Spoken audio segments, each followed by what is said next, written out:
পাল্টানো দরকার, চাই বিজেপি সরকার।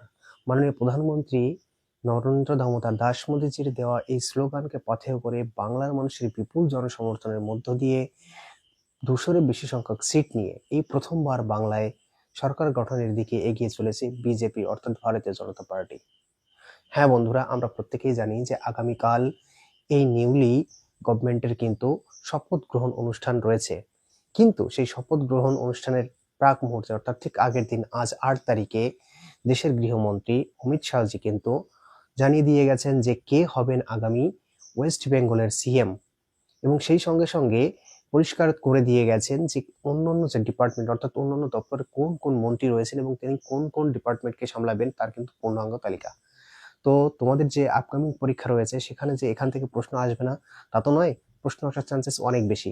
তো আগামীকাল শপথ গ্রহণ সেরেমনি, তার আগ মুহূর্তে আমরা জেনে নিই যে কি কোন ডিপার্টমেন্ট দেখতে চলেছে। তো চলো বন্ধুরা, একদমই দেরি না করে আজকে আমরা এই মোস্ট ইম্পর্টেন্ট সেশনকে দেখি যে আমাদের আপকামিং যে গভর্নমেন্টটা হতে চলেছে তার কোন কোন ডিপার্টমেন্ট কোন কোন ব্যক্তির হাতে গিয়েছে এবং কোন কোন ব্যক্তি কোন কোন ডিপার্টমেন্টকে সামলাবেন। তো চলো লেটস গো। তো ভেরি ফার্স্ট যেটা দেখতে পাচ্ছি যে সিএম, অর্থাৎ চিফ মিনিস্টারের মুখ হিসেবে যাকে মনোনীত করেছেন তার নাম শুভেন্দু অধিকারী। ওকে, তো এটা হবারই ছিল, আমরা কম বেশি সকলে এক্সপেক্ট করেছিলাম, যেহেতু আমাদের প্রাক্তন মুখ্যমন্ত্রীকে দুবার প্রতিদ্বন্দ্বিতা করে কম্পিট করে হারিয়েছেন। তো যদি সেদিক থেকে বিবেচনা করা যায় যে সব থেকে বেশি কম্পিটেন্ট কে হতে পারেন, তবে কিন্তু তার নামই বারবার উঠে এসেছে। তো সেদিক থেকে বিচার করলে তাকেই হয়তো নির্বাচন করা হয়েছে। এবার ডেপুটি সিএম হিসেবে কাকে রাখা হয়েছে? ডেপুটি সিএম হিসেবে রাখা হয়েছে দিলীপ ঘোষ এবং অগ্নিমিত্রা পালকে।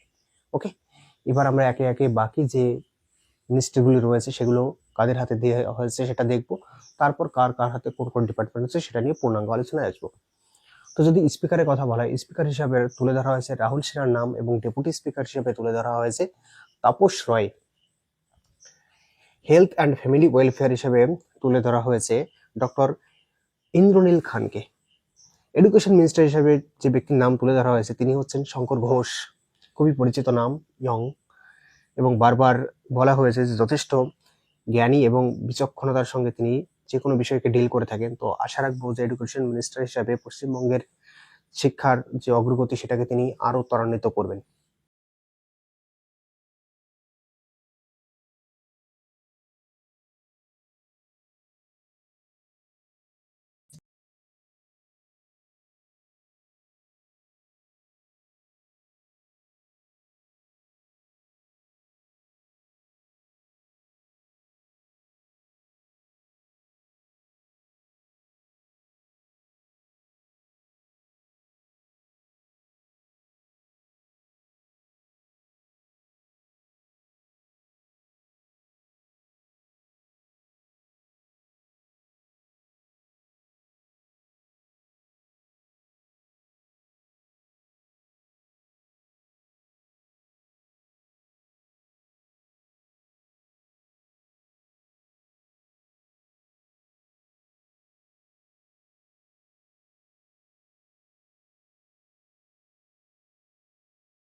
দায়িত্বে যিনি রয়েছেন তিনি হচ্ছেন কৌশিক চৌধুরী।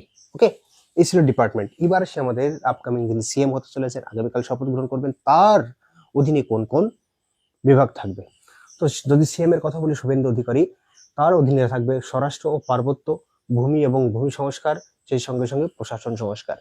এবার আমাদের ডেপুটি সিএম দিলীপ ঘোষ মহাশয়ের কাছে থাকবেন পঞ্চায়েত ও গ্রাম উন্নয়ন এর সেক্টর বা বিভাগ, সেই সঙ্গে সঙ্গে পশ্চিমাঞ্চল উন্নয়ন মন্ত্রীও কিন্তু তিনিই থাকবেন। তারপরে মাননীয়া অগ্নিমিত্রা পালের হাতে থাকবেন শিল্প ও বাণিজ্য ও উদ্যোগ এর ডিপার্টমেন্ট এবং সেই সঙ্গে সঙ্গে তথ্য প্রযুক্তি ও ইলেকট্রনিক্স। তো এই যে স্লাইডটা আমরা আজকে তোমাদের সামনে আলোচনা করলাম, আশা রাখছি এখান থেকে আপকামিং যে পরীক্ষা হবে সেখানে কিন্তু তোমাদেরকে প্রশ্ন জানতে চাওয়া হবে, কারণ